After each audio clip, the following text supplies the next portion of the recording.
வணக்கம். எல்லோரும் நன்றாக இருப்பீர்கள். இன்றைய தலைப்பு கோச்சார பலன்தான். அதாவது 2025ஆம் ஆண்டிற்கான ராசி பலன் மேசம் முதல் மீனம் வரை 12 ராசிகளுக்கும் பார்க்க போகிறோம்.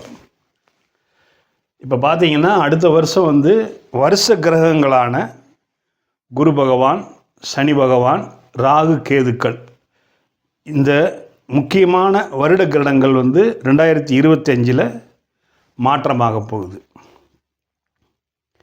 இப்போ நம்ம 2024 இருக்கிறோம். 2025 மார்ச் மாதம் கடைசி வாரத்தில் சனி பகவான் கும்பத்திலிருந்து மீனத்துக்கு பெயர்ச்சி ஆகிறார்.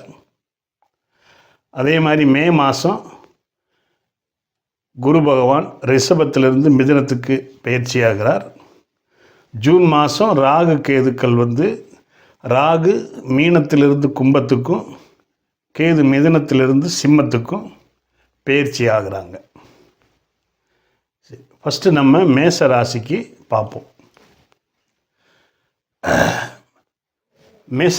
மேசராசி நேயர்களே, இப்போ உங்களுக்கு மார்ச் மாதம் வரைக்கும் இந்த சனி பகவான் உங்களுக்கு லாபஸ்தானத்தில் இருக்கிறாரு. குரு பகவான் தனஸ்தானத்தில் இருக்கிறார். அப்போ மார்ச் வரைக்கும் ஒரு பலனையும் அதுக்கு மேலே ஒரு பலனையும் செய்ய இருக்கிறார். ஆனால் உங்கள் ராசிநாதன் செவ்வாய் பகவான் அவர் பகை, நீசம், வக்ர நிவர்த்தி, இது கிட்டத்தட்ட ஜூன் மாதம் வரைக்கும் நடக்கும். முதல்ல ராசிநாதன் ரொம்ப முக்கியத்துவம்ங்க. அவர் பகை நீசம் அடையக்கூடாதுங்க. என்னதான் இருந்தாலும் சனி பகவான் உங்களுக்கு லாபஸ்தானத்திலையும் குரு பகவான் தனஸ்தானத்தில் இருந்தாலும் ராசிநாதன் முதல் 6 மாதத்துக்கு அவர் பகை நீசங்கிற இது அடைகிறதுனால முதல் 6 மாத பலன் வேறு மாதிரியும் அடுத்த 6 மாதம் உங்களுக்கு ஒரு நல்ல பலனையும் செய்வாங்க. ஏன்னா ஜூன் மாதத்துக்கு மேலே சிம்மமனைக்கு செவ்வாய் பெய்வார். சிம்மமனைக்கு அது நட்பு வீடு. சரி, அதே மாதிரி ராசிக்கு 12ஆம் இடத்துல சனி வந்துடுவார். ராசிக்கு 11ஆம் இடத்துல ராகு வந்துடுவார். ராசிக்கு 3ஆம் இடத்துல குரு போயிடுவார். ராசிக்கு 5ஆம் இடத்துல கேது இருப்பார். அப்போ அடுத்த வருஷம் உங்களுக்கு நான் சொன்ன அந்த செவ்வாய் உங்களுக்கு பகை நீசமாகிறதுனால ஒரு விதமான பலனையும், ஆனால் நீங்கள் ரொம்ப கஷ்டப்படலை. நார்மலாக எப்பொழுதும் போல வண்டி ஓடிக்கிட்டே இருக்கும். சரியா? ஏன்னா உங்களுக்கு மார்ச் மாதம் வரைக்கும் சனி லாபஸ்தானத்துலேயும் குரு தனஸ்தானத்துலேயும் இருக்கிறார். சரியா? அதனால் பிரச்சனை எதுவும் இருக்காது. என்ன, உங்களுக்கு ஜூன் மாதத்துக்கு மேலே கல்யாணம் முடிகிறவங்களுக்கு கல்யாண களை கட்டிடும். கண்டிப்பாக கல்யாணம் ஆயிரும். இதில் எந்த விதமான சந்தேகமும் இல்லை. அதுக்கப்புறம் நீங்கள் இப்போ வேலை செய்கிறீங்களா, உங்களுக்கு வேலையில் நல்ல ஒரு வேலை உங்களுக்கு கிடைக்கும். உங்களுக்கு இன்க்ரிமெண்ட் கிடைக்கும். நீங்கள் மாறணும்னு நினைக்கிங்களா, தாராளமாக மாறிக்கலாம். அது மாதிரி வெளிநாட்டில் இருக்கிறவங்களுக்கும் நல்ல பலன் நடக்க போகுது. நீங்கள் வீடு கட்டணும்னு ஆசைப்பட்றீங்களா? ஏன்னா இது இங்கே விரையச்சனி வந்துடுவார். அப்போ நீங்கள் ஏப்ரல் மாதத்துக்கு மேலே வீடு கட்டணுமோ காரு வாங்கணுமோ இதெல்லாம் வாங்கிக்கலாம். ஸோ கூட்டி கழித்து பார்த்தாச்சுன்னா மேச ராசிக்காரங்க ஒரு 50-60% நல்லா இருக்க போகிறீங்க. அடுத்து ரிஷபராசி. ரிஷபராசி இது இப்போ சனி ஆக்சுவலி 10ஆம் இடத்துல இருக்கிறார் இந்த வருஷம். ஆனால் ராசியிலேயே குரு இருக்கிறார். இப்போ ராசியில் குரு இருக்கிறது சிறப்பு. கர்மகாரகன் கர்மஸ்தானத்திலேயே இருக்கிறது சிறப்பு. சனி பகவான் லாபஸ்தானத்தில் இருக்கிறது சிறப்பு. கிட்டத்தட்ட மே மாதம் வரைக்குமே ராசியில் குரு இருப்பார். அப்போ மே மாதம் வரைக்கும் உங்களுக்கு நல்ல பலன்தான். சனி மார்ச் வரைக்கும் 10, ஏப்ரலிருந்து 11, குரு ராசியில் மே மாதம் தனஸ்தானத்தில், அப்போ சனி பகவான் லாபஸ்தானத்திலையும் குரு பகவான் உங்களுக்கு தனஸ்தானத்திலையும், தனாதிபதி தனஸ்தானத்திலையும், உங்களுடைய பாக்கியாதிபதியான சனி பகவான் லாபஸ்தானத்திலையும் இருக்கிறதுனால உங்களுக்கு எல்லாமே தொட்டதெல்லாம் தொடங்குங்க. ஏன்னா எப்பயுமே நீங்கள் வந்து சொகுசு ஆடம்பரம் இது மாதிரி விரும்பக்கூடியவங்க. அதனால் வந்து உங்களுக்கு இந்த மேச ராசியை விட உங்களுக்கு கிட்டத்தட்ட 80% வந்து இந்த 2025 அவர் பலன் அளிக்க போகிறார். நீங்கள் என்ன வேணாலும் எஃபெக்ட் போடலாம். பிஸ்னஸ் பண்ணலாமா, ஸ்டார்ட் பண்ணலாம். ஒரு வியாபாரம் தொடங்கணுமா, தொடங்கலாம். வெளிநாடு போகணும்னு ஆசை இருக்கா, போகலாம். சரியா? க்ரீன் கார்டு வாங்கணும்னு நினைக்கிறீங்களா, அதுவும் உங்களுக்கு கிடைக்கும். சரியா? நீங்கள் வேலையில் மாற்றம் பண்ணி வேறு இடத்துல போகிறீங்களா, அதுலேயும் நீங்கள் என்ன வேணாலும் செய்யுங்க. உங்களுக்கு 2025 வருஷம் பொற்காலமாக இருக்க போகுது. அடுத்து மிதுன ராசி. இந்த மிதுன ராசி அதிபதி மிதுன ராசியில் செவ்வாய் வந்து 1ஆம் இடத்துலையும் 2ஆம் இடத்துலையும் மாறி மாறி மாறி 2025 6ஆவது மாதம் வரைக்கும் இருக்க போகிறார். அப்போ உங்களுடைய வாக்கு அதாவது என்ன சொல்கிறது, தீயினார் சுட்ட புண் ஆறாதே, நாவினார் சுட்ட வடுன்னு சொல்லியிருக்காங்க. அப்போ என்ன, ஒரு ராசியில் செவ்வாய் இருந்தாலும் சரி, 2ல் செவ்வாய் இருந்தாலும் சரி, இந்த குடும்பங்களோட மற்றவங்களோட நீங்கள் பேசும்போது கோவப்படாமல், அவசரப்படாமல், ஆக்ரோஷப்படாமல் நிதானமாக பேசினா நீங்கள் ஜெயிச்சிருவீங்க.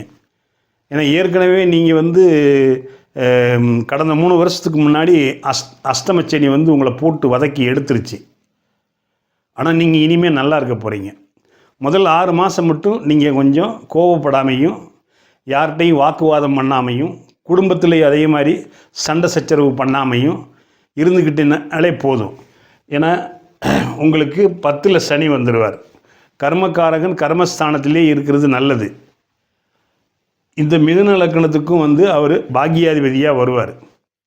அப்போ கர்மக்காரகன் கர்மஸ்தானத்தில், அதனால் நீங்கள் செய்யக்கூடிய தொழிலோ வேலையோ எல்லாமே சிறப்பாக இருக்க போகுது. ஃபஸ்ட் ஆஃப் ஒரு மாதிரியும் செகண்ட் ஆஃப் ஒரு மாதிரியும் இருக்கும். ஏன்னா ராசியில் வந்து செவ்வாய் 2ல் செவ்வாய் இருக்கிறது நல்லது இல்லைங்க. அதனால் உங்களுக்கு ஃபஸ்ட் ஆஃப் ஒரு மாதிரியும் செகண்ட் ஆஃப் ஒரு மாதிரியும் இருக்கும். மொத்தத்தில் உங்களுக்கு நீங்கள் 2025 ஒரு 50% பலன் நீங்கள் கண்டிப்பாக அடைவீங்க. அடுத்து கடகராசி. கடகராசி ஏற்கனவே வந்து இப்போ ரொம்ப அஷ்டமச்சனியில் வந்து ரொம்ப தவிச்சிக்கிட்டே இருக்கிறீங்க. ஏன்னா சனி பகவான் வந்து இப்போ உங்களுக்கு இங்கே கும்பமனையிலிருந்து மீனமனைக்கு போயிடுவாருங்க மார்ச் 29 அதே மாதிரி குரு பகவானும் வந்து 11ல் இருந்தவர் 12க்கு வந்துடுவார். அப்போ நீங்கள் இப்போ 2.5 வருஷமாக உங்களை பிழிஞ்சு எடுத்திருக்கும். ரொம்ப கஷ்டப்பட்டுருப்பீங்க. நீங்கள் காதல் பண்ணியிருந்தீங்கன்னா காதல் தோல்வி அடைஞ்சிருக்கும். வேலை இழந்திருப்பீங்க. சில பேர் வீட்டிலே உட்காந்துருப்பீங்க. சில பேர் கம்பெனி மாறி இருப்பீங்க. தொழில் பண்ணுறவங்க தொழிலில் நஷ்டம் அடைஞ்சிருப்பீங்க. இது எல்லாமே மார்ச் 29 மேலே மாறப்போகுது. இனிமேல் நீங்கள் நல்லா இருக்க போகிறீங்க. சரியா? இனி வீடு கட்டணுமா, கார் வாங்கணுமா, எந்த ஒரு செயல் செய்யணும்னாலும் நீங்கள் வந்து ஏப்ரல் மாதத்துக்கு மேலே செய்யுங்க. எல்லாம் நல்லபடியாக உங்களுக்கு நடக்கும். ஏன்னா ராகு 8ஆம் இடத்துல இருந்தாலும் இங்கே கேது 2ஆம் இடத்துல இருக்கார். தனஸ்தானத்தில் கேது இருக்கிறது நல்லது. சரியா? 8ஆம் இடம்ங்கிறது நீங்கள் வந்து ஆயில்னு சொல்லி தப்பாக எடுக்கவே வேண்டாம். ஏன்னா அசுபகிரகங்கள் வந்து 6, 8, 12 மறைஞ்சிருக்கிறது நல்லது. அது எதிர்பாராத அதிர்ஷ்டத்தையும் உங்களுக்கு கொடுப்பார். இங்கே சனி வந்து பாக்கியஸ்தானத்தில் இருக்கிறார். சரியா? உங்களுக்கு பாக்கியஸ்தானத்தில் சனி இருக்கிறார். உங்களுக்கு இந்த சனி வந்து பகை தான். இருந்தாலுமே இந்த சனி பாருங்கள் 3ஆம் இடத்தை பார்க்குறார். சரியா? அப்போ சனி 9ல் இருந்தாலே அப்பாவை நீங்கள் கொஞ்சம் கவனமாக பார்த்துக்கிடணும். அவர் 3ஆம் இடத்தை பார்க்குறதுனால ஒன்றும் பெரிய பிரச்சனை இல்லை. அது முயற்சி ஸ்தானம்தான். சரி, அது இளைய சகோதரத்தை குறிக்குது. அப்போ நீங்கள் அப்பாவையும் இளைய சகோதரத்தையும் நீங்கள் கொஞ்சம் பாதுகாப்பாக இருக்கும்படி பார்த்துக்கிட்டா போதும். ஆனால் நீங்கள் 2025லேருந்து 2027 வரிசையாக இனிமேல் உங்களுக்கு 15 வருஷத்துக்கு எந்த ஒரு கஷ்டமுமே இல்லை. நீங்கள் தொட்டதெல்லாம் தொடங்கும். சரியா? தகரமெல்லாம் தங்கமாகும். ஏன்னா எல்லா இடத்துலையும் ராசி ஆட்சி பலம் பெறது இல்லைங்க. இந்த கடகத்தில் ஆட்சி பெறுவார், ரிஷபத்தில் உச்சம் பெறுவார். சரியா? அதனால்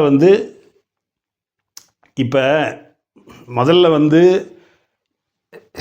இந்த 7.5 சனிங்கிறது எல்லாரையுமே கஷ்டப்படுத்துறது இல்லைங்க. சில பேர் பௌர்ணமிக்கு நிகராக பிறந்திருப்பாங்க. அந்த ஜாதகத்தில் சனி ஆட்சி உச்சம் அடையாமல் அவங்க லக்கணத்துக்கு 3, 6, 10, 11 இல்லை 3, 6, 8, 12 நட்பு நிலையில் இருந்து, சரியா, அவங்களுக்கு ஜனனகால ஜாதகத்தில் தசாபுத்திகள் நல்லாவும் நடந்திருக்கிற பட்சத்தில், அதாவது நான் சொல்லுது 10,000 பேரில் ஒரு 100 பேருக்கு இந்த 7.5 சனி பெருசாக கஷ்டப்படுத்தியிருக்காதுங்க. அதாவது கடந்த 2.5 வருஷமாக கும்பராசிக்காரங்களும் கடகராசிக்காரங்களும் நல்லா இல்லை.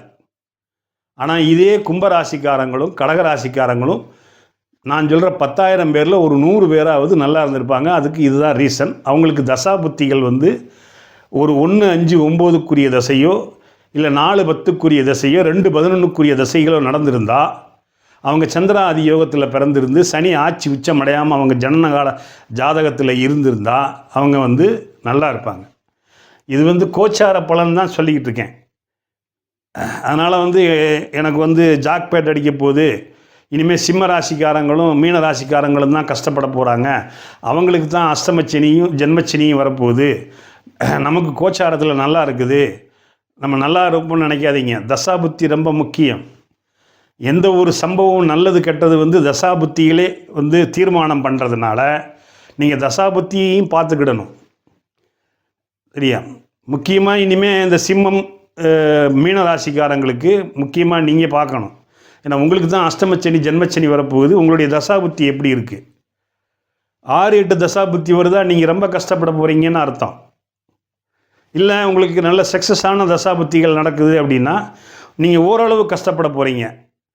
அதாவது 30% கஷ்டப்படுவீங்க, 70% நல்லா இருப்பீங்க. அதுலேயும் எல்லாருக்கும் லக்னாதிபதி லக்னம் வலுத்துறதுக்கிறவங்க அவங்க எவ்வளோ கஷ்டம் இருந்தாலும் அந்த கஷ்டத்தை தாங்கிக்கிடக்கூடிய சக்தியில் அவங்க இருப்பாங்க. அப்போ இந்த கடகராசிக்காரங்களுக்கு மார்ச் 29ஆம் தேதிக்கு மேலே நல்லா இருக்க போகிறீங்க. கிட்டத்தட்ட 90% நல்லா இருக்க போகிறீங்க. அடுத்து சிம்ம ராசி. இந்த சிம்ம ராசிக்கு தான் அஷ்டமச்சனி வரப்போகுது. இப்போ இதுக்கு முன்னாடி கண்டமச்சனியில் இருந்த நீங்கள், அதாவது கணவன் மனைவிக்குள்ளே அப்பப்போ ஏதாவது சிறு சிறு சண்டை வந்திருக்கும், அப்புறம் ஒன்று சேர்ந்துருப்பீங்க. இப்போ உங்களுக்கு வரப்போகிறது அஷ்டமச்சனி.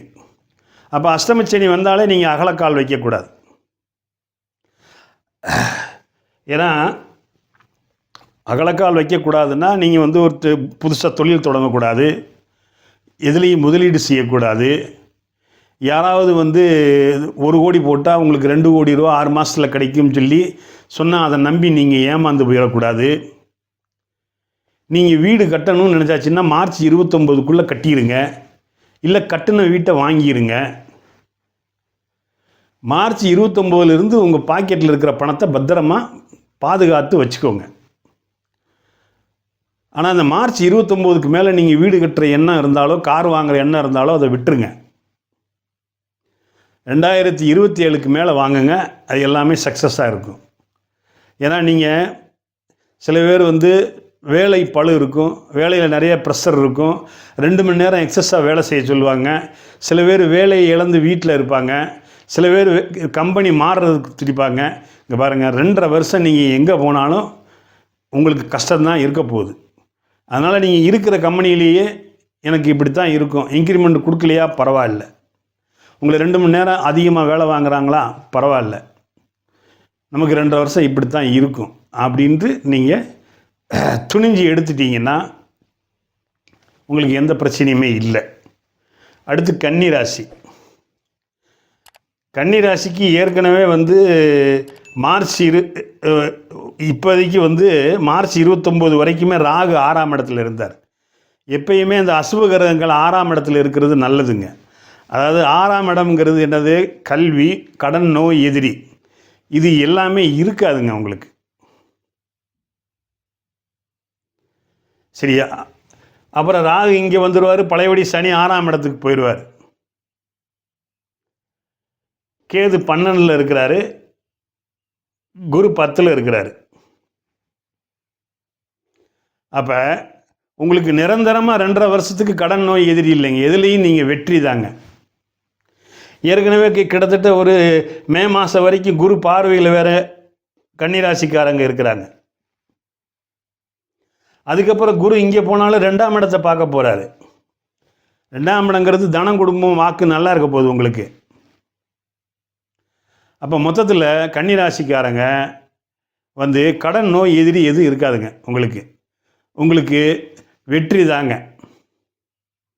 கடன் இருந்தாலும் அடப்பட்டுருங்க. ஒருவேளை ஜனன கால ஜாதகத்தில் வந்து அவங்களுக்கு சிறப்பாக இருந்ததுன்னா கடனுங்காரன் வந்து உங்களை கண்டு பயப்படுவாங்க, இல்லை கடன் கொடுத்தவன் செத்து போயிடுவாங்க. இதுதான் கன்னிராசிக்காரங்களுடைய இந்த 2025 அதிர்ஷ்டம். இப்போ துலாம் ராசி. துலாம் ராசிக்கு வந்து சனி 6ஆம் இடத்துக்கு வந்துடுவாருங்க. அப்போ சேம் கன்னிராசிக்காரங்க மாதிரி தான் துலாம் ராசிக்காரங்க இருக்க போகிறாங்க.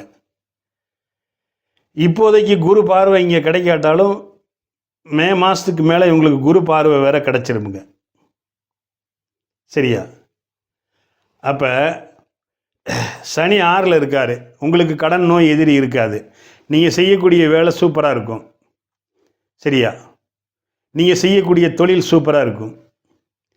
சரி, இங்கே 5ல் ராகு இருக்கிறாரே, அப்போ புத்திரத்தை எதுவும் பாதிக்குமா? இல்லைங்க. ஜனனகால 5ஆம் இட ராகுக்கும் கோச்சார ராகுக்கும் வித்தியாசம் இருக்குங்க. சரியா? அப்போ துலாம் ராசிக்காரங்களும் நீங்கள் வந்து இந்த 2025 உங்களுக்கு மிகப்பெரிய பொற்காலம்ங்க. ஏன்னா உங்களுக்கு மே மாதத்துலேருந்து கிட்டத்தட்ட ஒரு வருஷமாக குரு பார்வையில் உங்களுக்கு இருக்க போகிறாரு. இங்கே 6ல் சனி இருக்கிறது ரொம்ப சூப்பருங்க. அதே இடத்துல லாபஸ்தானத்தில் கேது இருக்கிறது ரொம்ப சூப்பருங்க. இப்போ அடுத்தபடியாக நம்ம வந்து விருச்சிக ராசிக்காரங்க. விருச்சிக ராசிக்காரங்களுக்கு வந்து இப்போ அர்த்தாஷ்டம சனியிலேருந்து நீங்கள் விடுபட்டுட்டீங்க. அப்போ சனி பகவான் மார்ச் 29ஆம் தேதி 5ஆம் இடத்துக்கு போயிடுவார். சரியா? குரு வந்து உங்களுக்கு 8ல் மறைஞ்சிருப்பாருங்க. குரு சுபகிரகம் 8ல் மறைகிறதுனால நல்லது இல்லைங்க, நல்லது தாங்க. ஏன்னா நீங்கள் 8ஆம் இடம்ங்கிறது வந்து பங்குச்சந்தை, ஷேர் மார்க்கெட்டு, உங்களுக்கு ஆன்லைன் ரம்மி, லாட்ரி, வெளி மாநிலம், வெளிநாடு, இங்கெல்லாம் போய் நீங்கள் ஜெயிப்பீங்க. 5ஆம் இடத்துல சனி இருக்கிறதுனால உங்களுக்கு குழந்தைங்க மேலே வந்து கொஞ்சம் பயம் இருக்கும். என்னென்னா நம்ம படிக்க அனுப்பிச்சி வச்சோமே, ஹாஸ்டலில் தங்கி படிக்கிறாங்களே, நல்லபடியாக படிக்கிறாங்களா, இல்லை ஏதாவது காதல் கீதல் பண்ணுறாங்களா அப்படிங்கிற ஒரு தாட்டு, ஒரு பயம் வந்து உங்களுக்கு இருந்துக்கிட்டே இருக்குங்க. இருந்தாலும் உங்களுக்கு 5ல் சனி இருக்கிறதுனால அந்த குழந்தைங்களால தான் பிரச்சனையை ஒழிய மற்றபடி வந்து உங்களுக்கு நீங்கள் இப்போ ரியல் எஸ்டேட் பண்ணுறீங்களா, இல்லை ஒரு கட்டிடம் கட்டி கொடுக்குற ஒரு சிவில் இன்ஜினியராக இருக்கிறீங்களா, இதில் எல்லாமே உங்களுக்கு வந்து வெற்றி நிச்சயமுங்க. சரிங்களா? ஏன்னா உங்களுக்கு மார்ச் கிட்டத்தட்ட மே மாதம் வரைக்குமே உங்களுக்கு குரு பார்வையில் இருப்பாருங்க. சரியா? அதுக்கப்புறம் தான் குரு இங்கே போவாருங்க. அப்போ நீங்கள் வந்து அதிகபட்சமாக விருச்சிக ராசிக்காரங்க மருத்துவத்தில் இருக்கலாம், ரியல் எஸ்டேட்டில் இருக்கலாம், சிவில் இன்ஜினியராக இருக்கலாம்.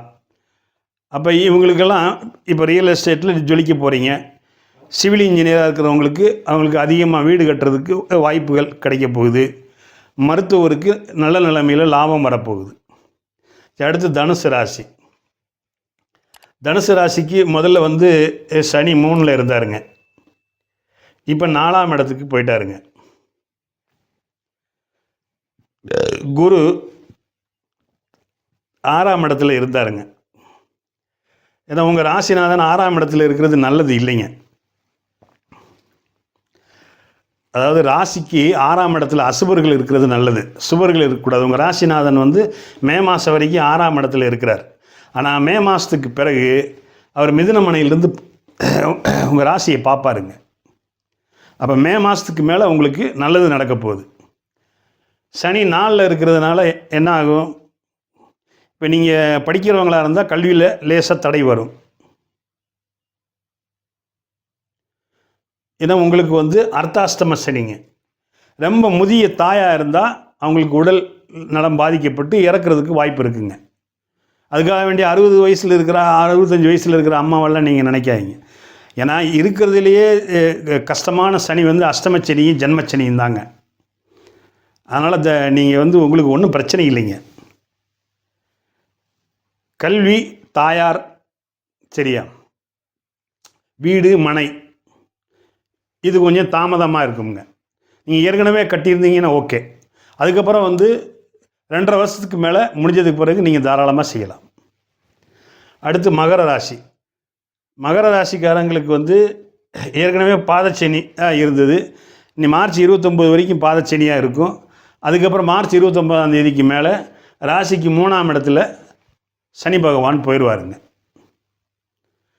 அப்போ மகர ராசிக்காரங்களுக்கு இது வரைக்கும் கஷ்டப்பட்டுக்கிட்டு இருந்தீங்க. ஏற்கனவே ஜென்மச்சனியில் இருக்கும்போது ரொம்ப கஷ்டப்பட்டீங்க, பாதச்சனியாக இருக்கும்போது பாதி கஷ்டப்பட்டீங்க. இப்போ வந்து தகரமெல்லாம் தங்கமாகுங்க. இப்போ ஏற்கனவே வந்து இவங்க வந்து ஒரு ஹோட்டல் வச்சு நடத்திக்கிட்டு இருந்திருப்பாங்க. ஆனால் இந்த 7.5 சனியினால் கஷ்டப்பட்டு அந்த ஹோட்டலை நிறுத்திட்டு இன்னொரு ஹோட்டலில் போய் வேலைக்கு சேர்ந்து வேலை செஞ்சுக்கிட்டு இருப்பாங்க. இப்போ அவங்கெல்லாம் என்ன பண்ணுவாங்கன்னா பழைய வீடு சொந்தமாக ஹோட்டல் வச்சு வாழ்க்கையில் முன்னேற போகிறாங்க. ஏன்னா 3ஆம் இடம்ங்கிறது தைரியஸ்தானம்ங்க. இளைய சகோதரத்தையும் குறிக்குதுங்க. அப்போ இளைய சகோதரங்களால் நன்மை பிறக்க போது நீங்களே முயற்சி எடுத்து ஜெயிக்க போகிறீங்க. அடுத்து கும்பராசிங்க. இவங்களுக்கு இப்போ ஜென்மச்சனி நடந்துக்கிட்டு இருக்கு. இது மார்ச் 29ஆம் தேதி வரைக்கும். முக்கியமாக இப்போ வந்து பூரட்டாதி நட்சத்திரத்தில் பிறந்தவங்களுக்கு ரொம்ப கஷ்டமுங்க. நிறைய பேர் வேலை மாற்றமாயிருக்கும், நிறைய பேருக்கு வேலை போயிருக்கும், நிறைய பேர் 1 வருஷமாக வீட்டில் இருந்திருப்பீங்க, இனியும் கஷ்டப்பட்டுட்டு தான் இருக்கிறீங்க. இது 29 வரைக்கும் இருக்குங்க. ஆனால் நீங்கள் மார்ச் 29க்கு மேலே உங்களுக்கு 2ஆம் இடத்துல போயிடுவாருங்க சனி. அப்போ பாதச்சனியாக இருக்கும். நீங்கள் முழுவதுமாக வந்து விடுபட மாட்டீங்க. அதே நேரத்தில் ஜென்மச்சனியிலிருந்து நீங்கள் விலகிடுவீங்க. பாதச்சனி ஒன்றும் பெருசாக கஷ்டப்படுத்தாது, ஒரு 50 வருஷ கெடுபலனை தரும். இப்போ மார்ச் 29ஆம் தேதிக்கு மேலே உங்களுக்கு வேலை இல்லையா, வேலை கிடைக்க போகுது. சரியா, ஏற்கனவே வேலை பார்த்துக்கிட்டு இருக்கீங்களா, உங்களுக்கு ப்ரொமோஷன் வரப்போகுது, உங்களுக்கு இன்க்ரிமெண்ட் கிடைக்க போகுது. இப்போ இது வரைக்கும் கம்முன்னு இருந்தீங்க, நான் வீடு வாங்கணும், வீடு கட்டணும், கார் வாங்கணும்னு நினச்சிக்கிட்டு இருந்தீங்க, அதெல்லாம் உங்களுக்கு தோல்வியில் முடிஞ்சிருக்கும். அதே மாதிரி காதல் பண்ணுறவங்களுக்கும் உங்களுக்கு காதல் தோல்வி அடைஞ்சிருக்கும். ஆனால் மார்ச் 29ஆம் தேதிக்கு மேலே நீங்கள் வீடு கட்டணுமோ கார் வாங்கணுமோ எல்லாம் வாங்கினாலும் நீங்கள் சக்ஸஸ் அடைஞ்சிருவீங்க. இப்போ கடைசியாக மீனராசி. மீனராசியில் தற்போதைக்கு ராகு பகவான் இருக்கார், 12ல் சனி இருக்கார், 3ஆம் இடத்துல குரு இருக்கிறார். இப்போ மார்ச் 29ஆம் தேதி ஆனால் உங்களுக்கு ஜென்மச்சனியாக வந்துடுவார் சனி. உங்கள் ராசியில் வந்து உட்கார்ந்துருவாருங்க. இப்போ ஏற்கனவே வந்து ராகு வந்து உட்காந்து டிஸ்டர்ப் பண்ணிகிட்டு இருக்காரு. ஒரு 2 மாதம் வந்து சனியும் சேர்ந்து இருப்பாருங்க. ஏன்னா ராகு ஜூனில் தான் பயிற்சி ஆவார். அப்போ ஏப்ரல் மே 2 மாதம் வந்து சனிங்கிற ஒரு அசுபரும் ராகுங்கிற ஒரு அசுபரும் சனிங்கிற ஒரு இருள் கிரகமும் ராகுங்கிற ஒரு இருள் கிரகமும் ரெண்டும் சேர்ந்து உங்களை தோட்டி எடுக்க போகுதுங்க. எப்போ வரைக்கும்? கிட்டத்தட்ட ஜூன் மாதம் வரைக்குங்க. ஜூன் மாதம் 9ஆம் தேதி ராகு கீழே வந்துடுவாருங்க. அப்போ சனி மட்டும் இருப்பார், ஜென்மச்சனி. இப்போ இப்போ ஜென்மச்சனினாலே அகலக்கால் வைக்காதீங்க, பிஸ்னஸ் தொடங்காதீங்க. பிஸ்னஸ் பண்ணிக்கிட்டு இருக்கீங்களா, அப்படியே மெதுவாக போய்கிட்டே இருங்க. வேலை செஞ்சுக்கிட்டு இருக்கிறீங்களா, கஷ்டம் வரப்போகுதுங்க. கம்பெனிலேருந்து உங்களை விரட்ட போகிறாங்கங்க. நீங்கள் வேறு இடத்துக்கு போனாலும் அதே பிரச்சனை தாங்க. அகலக்கால் வைக்காதீங்க, சரியா? யார்கிட்டையும் கடன் வாங்காதீங்க, வீடு கட்டாதீங்க, காரு வாங்காதீங்க. ஒரு 2.5 வருஷத்துக்கு பொறுமையாக இருங்க. அதுக்கப்புறம் பாதச்சனியாக மாறும், அப்புறம் பார்த்துக்கலாம் நம்ம செய்ய வேண்டியது. சரி, இப்போ ஒரே நேரத்தில் கணவன் மனைவி, இப்போ கணவன் வந்து சிம்ம ராசியாக இருக்கார், மனைவி வந்து மீன ராசியாக இருக்காங்கன்னு வச்சுக்கோங்கமே, அவங்களுக்கு ரெட்டிப்பு கஷ்டம் வரப்போகுதுங்க. ஆனால் இருந்தாலும் தசாபுத்திகள் வந்து கை கொடுத்தாச்சுன்னா அவங்க ஓரளவுக்கு தப்பிச்சிருவாங்கங்க. அதனால் எல்லாருக்குமே கஷ்டப்படுத்துமா அப்படின்னா நான் ஏற்கனவே உங்களுக்கு சொல்லிட்டேன். ஏன்னா நீங்கள் ஜனனகால ஜாதகத்தில் உங்களுடைய தசாபுத்திகளுக்கு ஏற்பதான் உங்களுக்கு கெடுபலன் நல்ல பலன் குறையும், இல்லை நல்லா இருக்கும். வெறும் கோச்சாரத்தை மட்டும் நீங்கள் பார்க்காதீங்க, கோச்சாரத்தோடு ஜனனகால ஜாதகத்தையும் பார்த்துக்கிடணும். உங்களுக்கு அஷ்டமச்சனியும் இருக்குது, ஜென்மச்சனியும் இருக்குது, 6, 8 தசாபுத்தி நடக்குதுன்னா நீங்கள் ரொம்ப தோண்டு கஷ்டப்படுறீங்க. நீங்கள் வேலை இழந்து வீட்டில் உட்காந்துருக்கிறீங்க, உங்களுக்கு தாயார் சோறு ஊட்டுவாங்க, இல்லை மனைவியார் சோறு ஊட்டுவாங்க. இதுதாங்க நடக்கும். ஆனால் நல்ல தசாபுத்திகள் இருந்தாச்சுன்னா நீங்கள் ஜென்மச்சனியாக இருந்தாலும் சரி, அஷ்டமச்சனியாக இருந்தாலும் சரி, நீங்கள் தப்பிச்சு வண்டியை ஓட்டிக்கிட்டு இருக்கீங்க. உங்கள் லக்னாதிபதி வலுவாக இருந்து, லக்னம் வலுத்து இருந்தால் நீங்கள் எதையும் இதயமாக இருந்து எல்லாத்தையும் சமாளிக்கக்கூடியவங்களாக இருப்பாங்க. அப்போ சனிங்கிறவர் வந்து ஒரு நீதிமான். பாருங்கள், 2025 நான் குரு ராகு கேது கூட அதிகமாக எடுக்கலை, சனியை வச்சு தான் அதிகமாக பலன் சொன்னேன். ஏன்னா அவர் கர்மக்காரகன், தொழில்காரகன், ஆயுள்காரகன், நீதிமான். இப்போ எல்லாரும் நியாயமாக நடந்துக்கிட்டு ஒழுக்கமாக நேர்மையாக 4 பேருக்கு நல்லது செஞ்சுக்கிட்டு சரியா நல்லா உழைச்சிக்கிட்டே இருந்தீங்கனாலும் நீங்கள் தப்பிக்கலாம். வீட்லேயே உட்காந்துக்கிட்டு இருந்தால் பணம் எப்படி வரும்?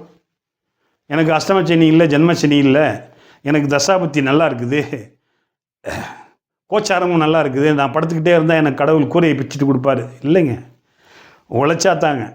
அதனால் அஷ்டமச்சனி ஜென்மச்சனியே இருக்குதுன்னு சொல்லி நீங்கள் கவலைப்படாதீங்க.